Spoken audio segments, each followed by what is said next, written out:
Comes back to Columbia. He comes back to Moncks Corner. He talks about his friend who has a chicken farm here in South Carolina. He hasn't forgotten about where he's from. And then I think his wife is from here. She went to USC. Yeah, and see that's the thing. Like it's crazy because he was the reason why Lil Rue ended up in the position he was in, and when that situation went bad, and when Boss G. Shout out to Boss G. Beat Lil Rue up, and that ended up on like South Carolina was on World Star. We created the World Star because Boss G beat up Lil Rue on World Star, and they had Lil Rue running down the street in Columbia, and that's when niggas went from talking about Lil Rue to, man, who the fuck is this Boss G nigga? This nigga, and then when everybody, GD Boss. Then they start, he 7'4", he this, he 7'3", he this, he that.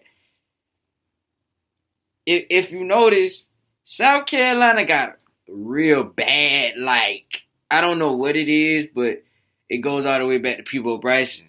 You know, the IRS, he moved to Atlanta, kind of evaded us, and the IRS ended up shitting on him. Or Angie Stone, she was married to D'Angelo. D'Angelo started to create voodoo in Columbia.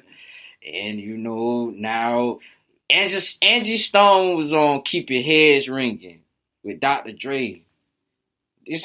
Every time niggas hear Friday and Smokey Can Barely Stop the Car, that's Angie Stone.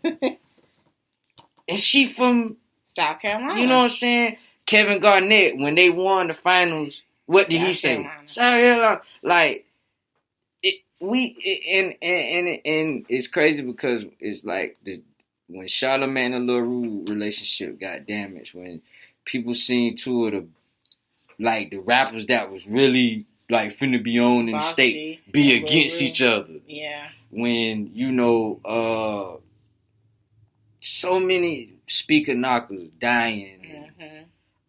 So much shit.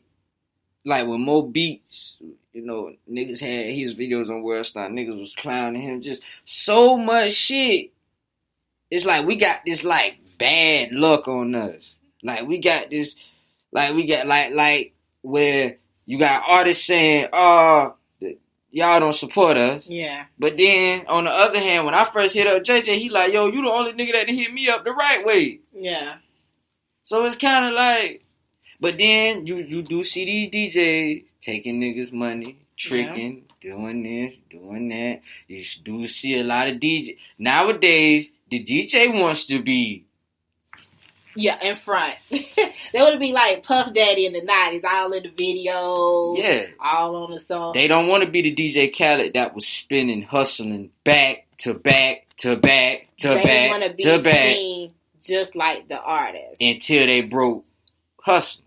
Yeah, like you said, they want to be seen as artists. And this is how they want to be seen as artists. They don't want to take the risk and say, well, I don't nobody in this club know this nigga or know this song. But I'm going to keep playing this shit in the heart of the club, popping, meaning while it's jumping, I'm going to keep playing this shit until they learn to like it. They don't do that, though. Nah, because they know as soon as they turn on some shit people ain't fucking with it, it might make them look stupid. And DJs are the ones who break the records. That's what they say. But they don't do that no more. Nope. And I will say, like what you said before with JJ Solomon, when he said you're the only one that hit him up the right way. I will say, when you came with me, you hit me up the right way, too. I get the artists that I've worked with outside of South Carolina, they either have their publicists or their managers email me their biographies, their music in the MP3 format, shout out to pictures, and all that stuff. And they're professional with setting up these interviews. We confirm a time. And I'm not talking about anyone. I'm just stating facts. But when someone from around here in South Carolina, Greenville, or Anderson, they feel like they quote unquote know me, they send a link. Hey, check this out. Hey, what's up? What's up? Check this out. And I'm like, no, I will not check this out. You have to send it to me in a professional manner, just like everybody else, because I cannot go anywhere else and be unprofessional and be like, hey, check me out. I cannot do that. It's like this. I got a label that's just like Think It's a Game Records. That's just like South Coast Music Group, which is a label that's coming up out of North Carolina. I have a label just like let's name another one that's in the game right now. QC. QC the label? Yeah. Let's say QC. I have a label just like Think It's a Game, QC, South Coast Music Group. Listen, we can even name 5 Star Empire. I have a label just like those labels, Private Club Records. If y'all heard of Made in TYO or 24 Hours, he signed a private. I have a label that's just like them. And the average nigga think, man, I ain't signing you because you ain't. Or if you try, they not going to be professional with you because they feel like, oh, you ain't Def Jam. Yeah. You ain't this, you ain't that. And then it's like, okay, well, if you won't handle yourself with me professionally, you won't do it with Leo. You won't do it with Jimmy Iovine. You won't do it with No ID, which is an executive and a producer over there at Def Jam. You won't do it with Jay Brown from Rock Nation. You won't do it with them neither. Or if you will do it with them, you won't have your shit together. When you go into a record label, it's just like a fucking job interview. It is. Like, I done walked in meetings with labels, and I got stuff. I got a resume. I got my bodies of work. I got active links. I ain't just coming in there like, hey, check out my YouTube videos. I got 400,000 views and I'm this and that. Because nowadays the label catching on to niggas. Niggas buy views, niggas buy plays, niggas buy followers. You got, and I hate to say this, man, you got some of these DJs on these major platforms and these personalities buying followers. And I ain't gonna say no names because I just started my press, bro. But you got niggas out here buying followers, and you can tell because you can follow them. If you unfollow them, they number don't change. Yeah. You got niggas out here, so the label's catching on to that. I remember I was signed with a guy when I first got my digital distribution deal, before the deal I have now. And the label, when it came to, long story short, when it came time for this nigga to put out his album, the label asked him this one question when it didn't sell like they thought it was. Where is all them 25.4K followers at when it's time to buy your album? Is, and no answer. And when they looked and seen, you got a motherfucking page from Canada that ain't even real. Like they say on Twitter, you got an egg account, nigga. Yeah. You got a follower that don't even exist. You got a bunch of wild transfer account with bad bitches like, hey, we taking bank account numbers. I had a homeboy. He started up his Instagram. He had like 500 followers, and I went on there a week later. He had like over 10,000. I said, wait a minute. Where did these 10,000 people come from? Korea. Because 10,000 people don't know you. So my nosy self, I started going through that. I'm like, half of these people ain't real. Most of these people ain't real. I know he bought these followers. Korea and India. I'm like, I know he bought these followers. I know he did. Oh, trust me. I got real followers from Africa now. Oh, all my followers are real. It's real people in them areas that be seeing us now. No lie, but that account that in the bio, it ain't even, and then they ain't really got no. Yeah, you know something, man. You know. Yeah. But I will say, Donn, that this conversation has been very, very enlightening. And when I upload this is something that definitely everyone needs to hear, especially people around here. Because you're not just, I will say this, because I've been doing FishesCorner.com for some years now with the interviews. And not everyone is enlightening when you do an interview with them. But I will say you are one of the ones that I will remember. That you are very enlightening. And you know what you're talking about. Some people come on there and they're kind of like, fake it till you make it.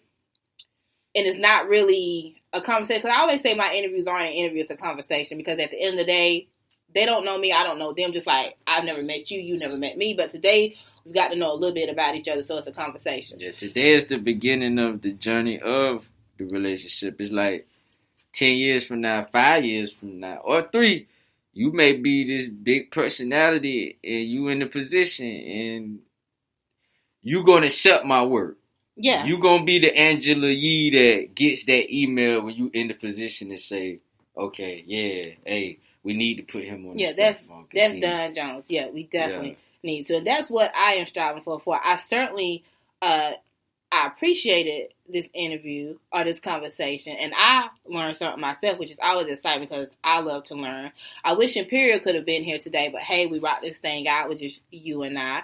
So I appreciate you taking time out of your day. We're going to do it again. Oh, certainly. Yeah. And I wanted to ask you, out of respect, because I honestly, I do like this song, just closing out the show, if we just do a snippet of feelings, just a little bit, just a tad bit. Like 5 seconds. If not, it's cool beans. The world will hear it when they need to. But I enjoy the song. We could give them a little something. A little snippet. Any last words you want to say before our session today is over with? You know what I'm saying? I go by the name of Donn Jones. You know, it's a lot coming up. Shout out to the squad. No Hat, No Glory, NHNG. Shout out to Goofy Entertainment, Goofy Studios. Right here on 8 Sycamore Drive in Greenville, South Carolina, right off Lawrence Road, man. If you know, need a place to record, or like, you know, my girl here, L'Oreal, got a podcast, and you need a place to set up shop, man. I'm not in here now, so you can fucking holler at me, goddamn it. You know what I'm saying? Everything about to start. Y'all finna see what the fuck going on, man. Donn Jones, man. You know what I'm saying? 803 Aiken County, Northside shit, stand up. 864 shout out was happening. 843 shout out was happening, man. South Carolina shit. Babylon out now on Spirilla. Make sure you go get it. And remember, DONNJONEZ.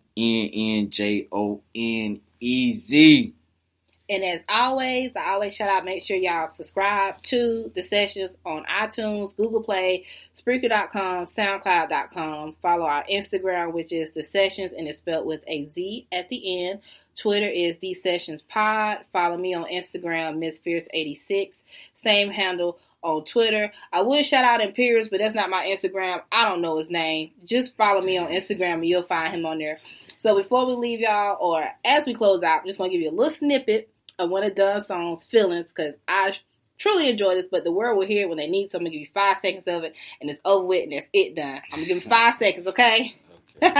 So we appreciate you guys. Thank you for tuning in to the podcast. I hope you all enjoy it as much as I did speaking with this young man, and make sure you follow Donn Jones as well. And we are out. I'm waking up to the cold shit. One day I ran in my nigga room and I just got crying. I can't control my feelings. I ain't shit.